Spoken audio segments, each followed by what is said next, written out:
In this video, what I want to talk about is how to 21x your cold lead to set ratio. Now, what that means is when I say cold lead, that could be a low ticket buyer. It could be an opt-in that you had from one of your webinars or VSLs or cold traffic. It could be just an intent-based web form that's on your website. We're going to talk about how to take those types of leads and get significantly more sales calls out of those. And I want to tell you a story about really a 21x increase in production here in a second. So there was essentially, and this is going to tell you the importance of this, there was a 9-figure software company with a big sales team who did a study in which they took 2 groups of salespeople. One group contacted intent-based web forms, which means people searched online and then found the website and filled out a form that they were interested in said product or service. They did a study in which one group of salespeople contacted those folks within 60 minutes on average. So at about 60 minutes on average, the person, after they filled out the form, will get contacted.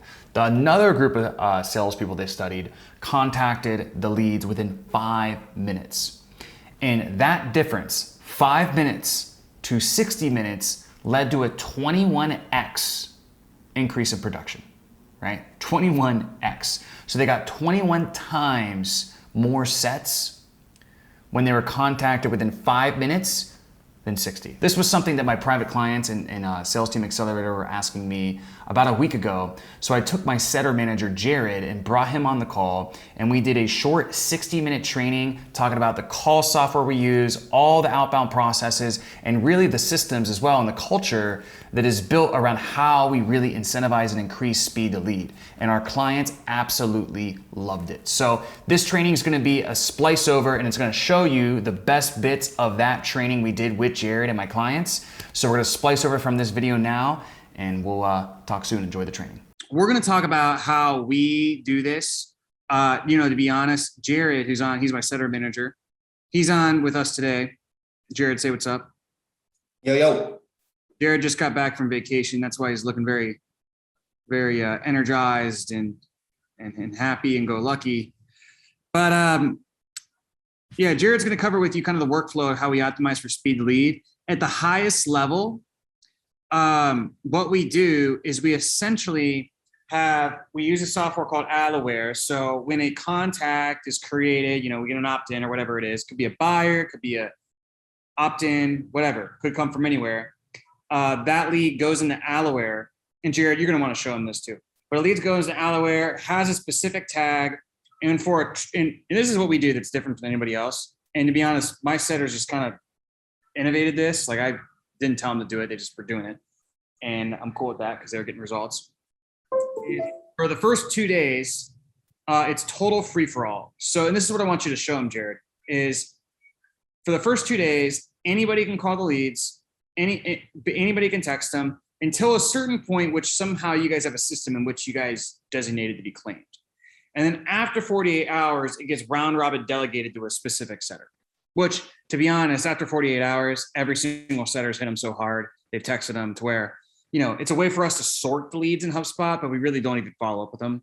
But the thing is like, from my understanding, if we don't get a hold of them in 48 hours, I mean, it's like, you got 10 people on my team trying to get a hold of you. So like, you're probably going to get, you're probably going to answer it. If you're going to answer, you're probably going to answer in those 2 days. So to reiterate that, they come in, Allaware, get a tag. Then essentially what happens is from there's a 48-hour free-for-all period. They get auto-delegated after that. Jared, you have to show them how you do the designations in terms of like, who gets what and how you get claim, and also show them the importance of texting first and how quickly these guys can text. And also, like, that's one of the things that we found works really well with speed to lead as well. And then once you get that text back, you boom, double dial. So just to give you guys an idea, like, our team is projecting 1,000 plus, I think it was like 1,016 or something sets. That's not even paid traffic. That's literally just the sets. So, I mean, this is like, I don't know anybody doing it at the level we're doing it, at least in the info industry.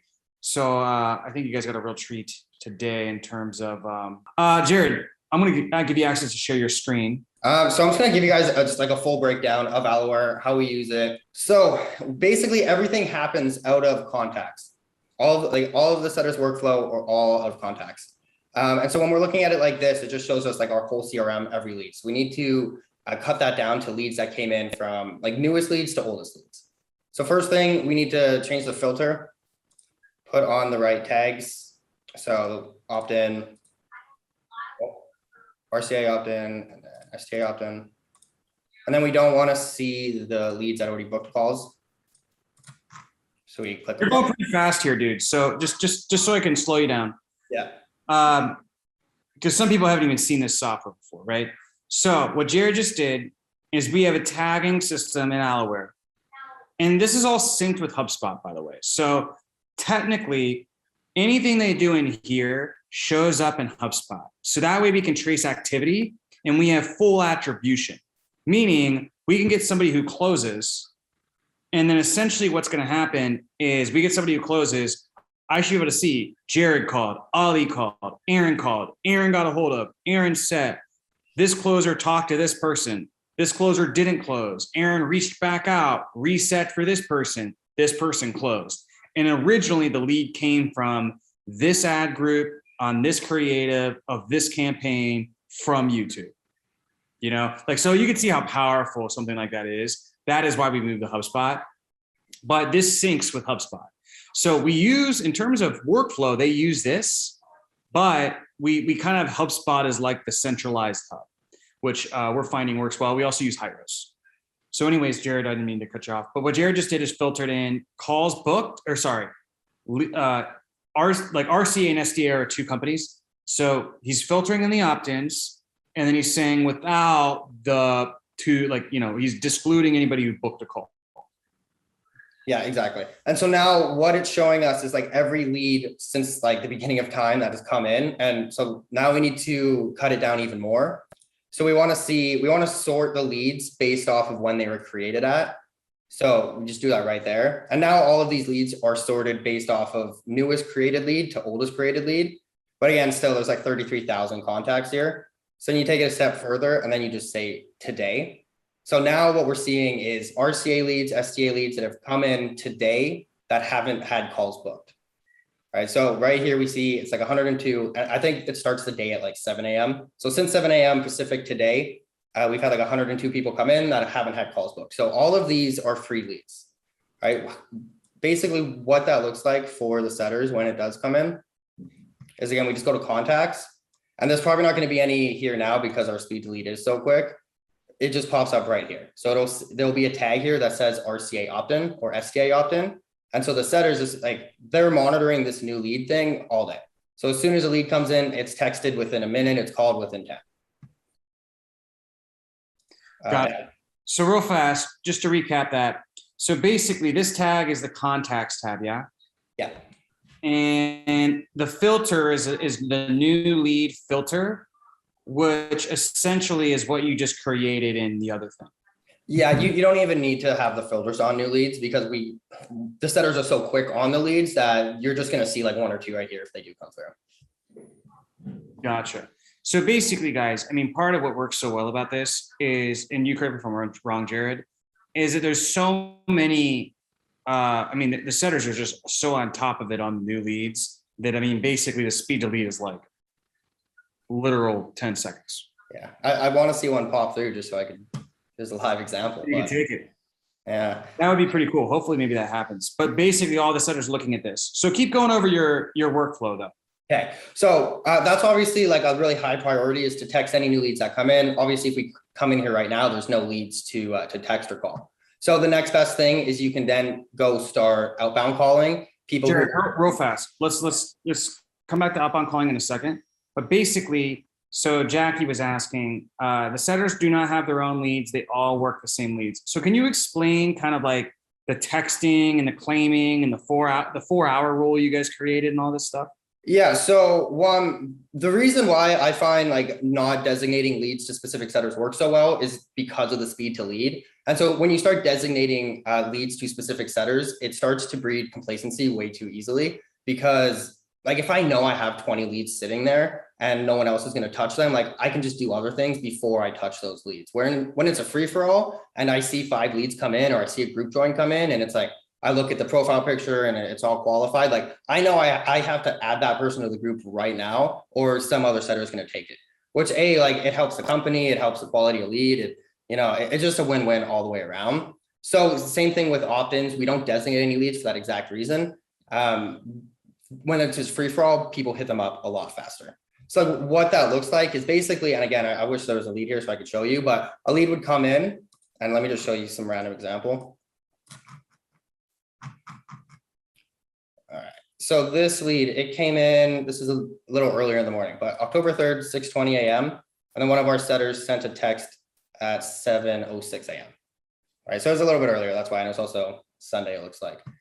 Anyway, actually, let me find one from today. Okay, here we go. 44 minutes ago came in. He sent a text within 2 minutes of him coming in. And then right after sending the text, he called.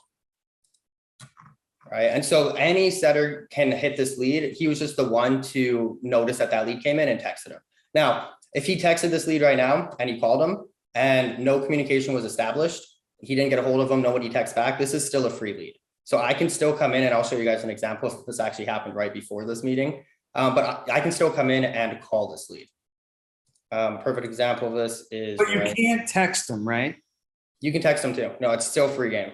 So, and from what I understand, because people might be like confused, because I was actually, when I first found out about this, I was a little confused as well. So basically though, if Caitlin texts this Lily here, right? Caitlin texts Lily.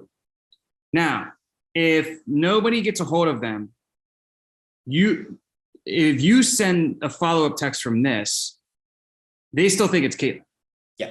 It comes from the same number, no matter what user in Alloware it is. So Jared could come in here and send a text, and basically Lily's going to think it's Caitlin following up, right?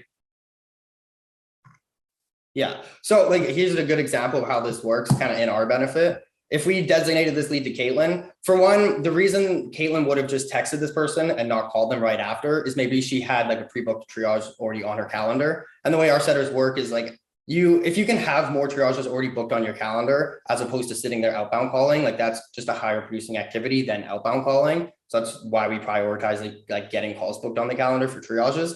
So she probably sent the text and not called because she had something coming up. If she didn't, she would have called right after, just like we saw with the last setter.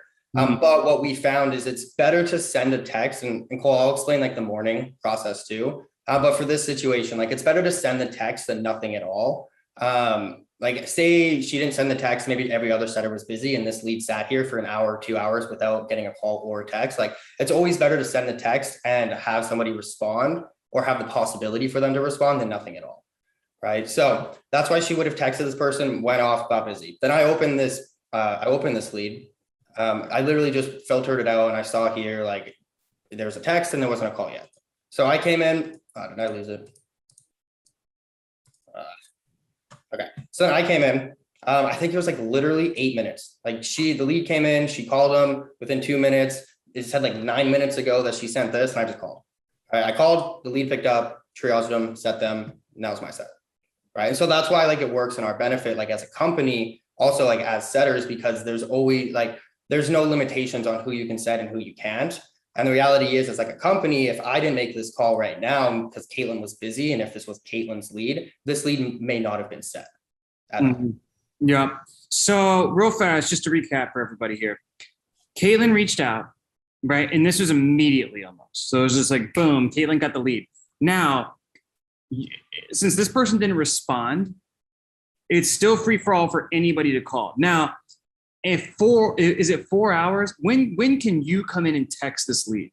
Yeah, so it's free for all forever until a lead calls back or texts you back. If this lead would have texted Caitlin back, the 4 hour rule is not 4 hours anymore, it's 1 hour. So if this lead would have texted Caitlin back, she has 1 hour to respond to that text or call that lead back. If she doesn't, then it goes back to free for all after an hour. Right. And like the only way you know that as a setter is you come in and maybe you see the text and it says 2 hours ago, you know, it's free for all. Honestly, right. Like the culture we have on our team, it's more so we let the other setter know that, hey, like you have a lead sitting here and they go and call them as opposed to steal it. You can steal it, but that's just the culture we have. I might be stealing them. I'm an asshole. Okay. So Now, but Jared, what I'm asking, and I'm asking this on behalf of everybody, and also like genuinely, I don't even know. When could you come in and send like a bumping this to the top of your inbox text? Right now, like, let's look at like this guy, right? Or here, let's look at 4 hours ago. Here, let's just pulling up from 2:13. Okay. Like this person right here, they came in 10 minutes ago. Ben texted him 8 minutes ago. I can come in, call them. I can send them a text right now. I can say bump. I can do whatever. Okay. Yeah, I mean, 8 minutes is right then and there. So, and then basically just to let everybody know, these texts are going out. So our first contact's made pretty much, I mean, you can see 8 minutes, 9 minutes, 8 minutes. So this speed to lead was a minute, which is pretty insane when this is not automated at all.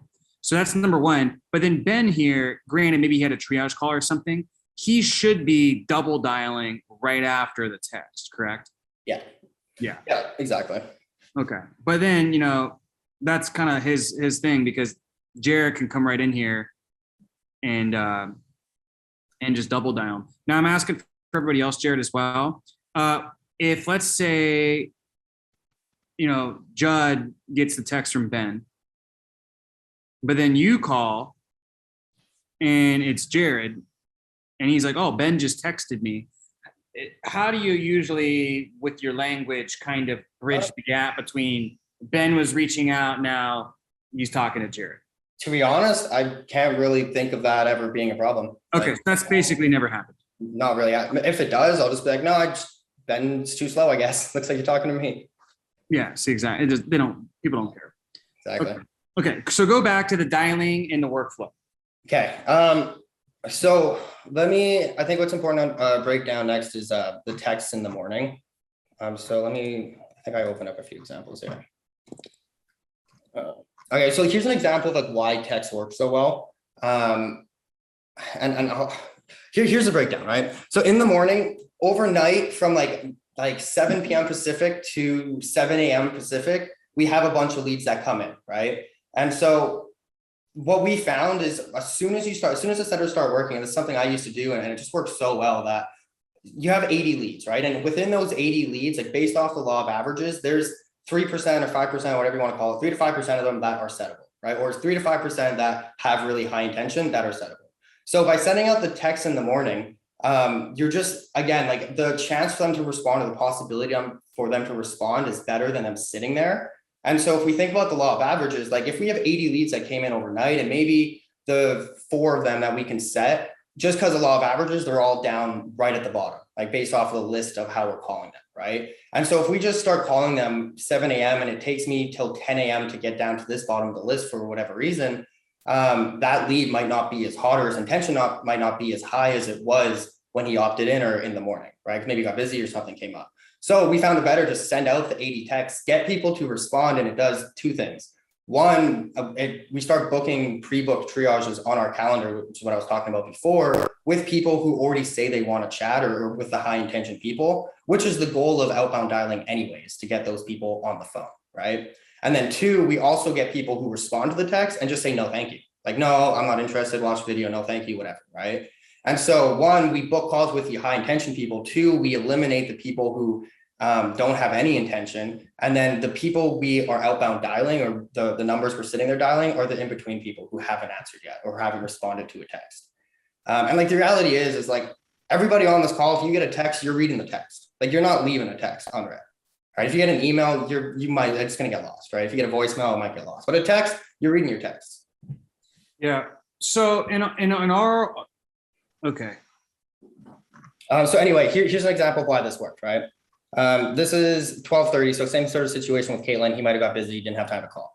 So he sent the initial text. This is a little weirder, but he said like, yeah, I'm interested, I'm on a call. So again, like he says, just right off without even having to call this person, he's like, yeah, I'm interested, I want to learn more. So then Aaron just says like, hey, I have these times available when you want to chat, right? He says 6 p.m. Aaron sets up the calendar invite. He sets it up like an actual call. He puts, what's this guy's name? He'll put like Jeff times Aaron Remote Closing Academy. He'll put the calendar, or he'll put his email in with the phone numbers, location, like everything. It'll be like a setup event. All right. And like a few other examples Like, let's look at this one, another one from Aaron. This was 9:15 a.m. So right after our sales meeting. So he didn't respond. He didn't even call him, I guess. He just sent him a follow-up text the next day. And then the guy just responded like, yeah, hey, do you still have time to talk? Right. Anytime works. And then Jake, looks like Jake actually ended up coming in here and taking it because Aaron slept on it. Oh, that's great. Okay. So, and then basically show them then, okay. So and then here's a really quick example of like a bad one, right? So this person said like, tried to reach out, didn't answer, tried to reach out again. And then is he doing that typo on purpose? I think so. Yeah. So this is very interesting as well. Basically, the first text is a typo. Why do you think we guys do that? It just makes it look less automated. Well, I was rhetorically asking the group, but thanks for answering, Jared. So basically, we typo first because a lot of people get those texts and they don't think it's a real person, right? And you can play with this copy. There's probably, I mean, Jared and the guys have tested a lot of stuff. So I've honestly, like, I look at this and I think this could be better. But then again, they tested so much shit that I'm assuming this is probably what works best. So Jared, before you show them the call flow of how you do the dials at this point, because we just covered text, right?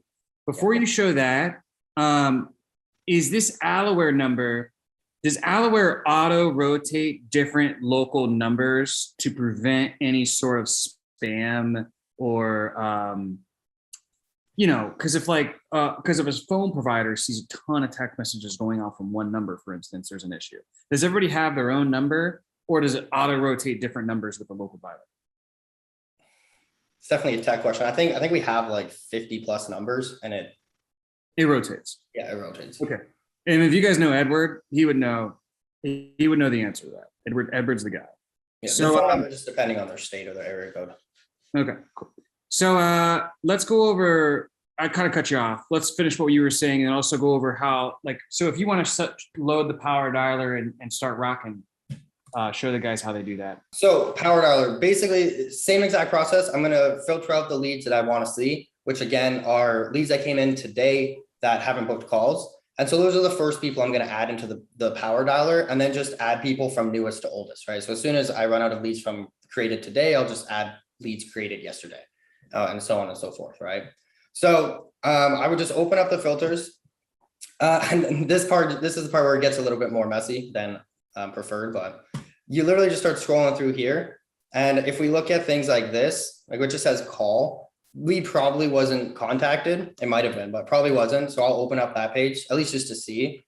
But really what we're looking for is like people that like, we'll open that. Right. So again, basically, we're just looking for people who haven't actually got contacted yet. Right. So like, it's just Ali with Remote Closing Academy. This guy's DNC'd, so that guy doesn't work. Right. But all of these calls, if we look at them, I just know because I just know our workflow to open these. 29 minutes. Look at this guy. 29 minutes ago, Caitlin texted him. 8 minutes ago, Dawson called. Dawson called 3 times. Triple dial. I like it, dude. That's what I like to see. The triple dial. That fires me up. And so I just scroll through like this guy, hey, Sean, I'll take that as a yes and go ahead and remove the report. Okay, not that one. So I'm just reading it, right? And I'm just using like basic logic to know if this guy has been set or contacted yet or not, right? So all these guys. Now, I'll just go through that list and I literally open like 60 different tabs. Then I just go into each individual tab, click power dialer, done, close the tab, power dialer. And this literally takes like 5 minutes to add like 150 people in. Right, so I just open up all the tabs real quick and I just click this. So how, again, all I'm doing, all of the leads that come into the ecosystem, anybody that has not booked a call or has no active communication with the setter, they're getting called. And the order they're getting called with is, again, newest leads to oldest leads. So then I just go into my power dialer and then you just click start and it just starts power dialing it. You can look at the page. I actually like just turn on the power dialer and then just go work Facebook at the same time. It's just ringing in the background. You can go send Facebook messages. Someone picks up. Yeah, you could also see if there's any new leads coming in, text them. That's what I would do. I'd have a split screen. I'd be like texting the new leads. Then they get the group joins, right? That's why it's like, to me, I'm like, people are like, should you separate your group join chat setters versus your callers? I'm like, yeah, idiots. Like, it's not like, you might as well, like a real A player is going to want to do, they're going to have their group joins coming on, their dials. I mean, everything, man. They want those resources, and you're going to see same people in different ones, and you can like kind of double down, use some context selling, all that stuff. Jared, I cut you off, man. You can continue. No, that's pretty much everything. And then again, power dialing. It's just, if I call everybody from today and I still have nothing else to do, I don't have calls coming up, then I'm just going to call everyone from yesterday. If I still don't have anything, I'm just going to call everybody from the day before and just work down the list. And like, there's some people, because every setter works that way, because it's just better to call a lead 8 times in the first 24 hours than to call them for the 9th time 48 hours later. So that's why like there's just more setters calling people in the first 48 hours than going back and hitting up old leads, which is also why like designating leads don't work. Yeah. So it's basically, I mean, the saying is, I'd rather call a lead 8 times in the first day than once a day for 8 days, which is crazy. I mean, it's like, it does work though. And so here's the thing, guys, is that, you know, what's funny is when I first saw Jared's thing here, I was like, man, that kind of seems unorganized, you know, in a way. I was like, it kind of seems unorganized. It's like, maybe we could add like a better system to it or process to it. And like we did try to like actually assign the leads and get rid of the free for all system and all that stuff. And at the end of the day, like, I don't really care about, like, the systems are not there for system's sake. Systems are there to drive revenue. Systems are there to drive profit, drive revenue, and ultimately increase performance. And we've tested different stuff, and the free-for-all thing these guys are doing is by far the most effective. They're all huge fans of it. They love it. At the end of the day, it increases speed to lead. It increases total set volume for the team. And more of my leads that I'm spending money on ads to generate are getting on the calendar and closing. So like, that's what I want. I want the highest DPLs I could possibly get. So if this is how they're doing it, I'm like, go for it. I love it. So this is kind of what's cool about this though, is we did not learn this in a course. We did not learn this, you know, reading a book. We didn't learn this freaking anywhere. This is like, you know, just the guys innovating and, you know, being stretched. And it's also like part of the reason stuff like this is facilitated is because we have a culture of high performance, extreme competition, extreme high standards. People don't want to miss projections. Like, people really freaking care. And when you have and you can cultivate an environment like that, innovation starts to occur. You know, like for me, when I was at Traffic and Funnels, that company is very, very much very similar. And I was a closing rep and our ads like sucked. And that was like, at that point, that was not an excuse for a low performance. So I just literally got into the CRM and started calling people. And this was before setters was like a big thing in the industry. I just started calling people, started setting people. I started messaging people in the Facebook group and different things like that. And this was before people were teaching 2 steps. You know, this was like back in the day. And I just started freaking crushing it. And I would have never even tried to do that if we didn't have this high pressure, high intensity cultured environment that caused me to innovate and start to create stuff, right? All the outbound scripts you guys learn in this program is literally comes from me just like calling people and just figuring some shit out. Like I literally didn't have much books or training or anything. It was like pure just freaking effort and trial and error. But that's also why it works, is because it's directly from the front lines and not from theory. Hopefully that makes sense. So, Jared, did we cover everything? If so, I think we have a ton of questions. Guys, put some any setter related questions, whether it's on what we covered or if it's just general stuff, any setter related questions, put them in the chat. And we are going to hit this. Real quick, here's just like a live example of a lead. Came in 4 minutes ago and Caitlin already texted, and then he already texted back. So as opposed to like calling him, interrupting the video or whatever, there's already communication established. So she'll probably set up a time to connect with him, or he'll watch the video and say, I don't want to. Yeah. Now, personally for me, as soon as that guy would have texted back, I would have called him anyways. That's just me. But, you know, Caitlin's a beast. So she knows what she's doing.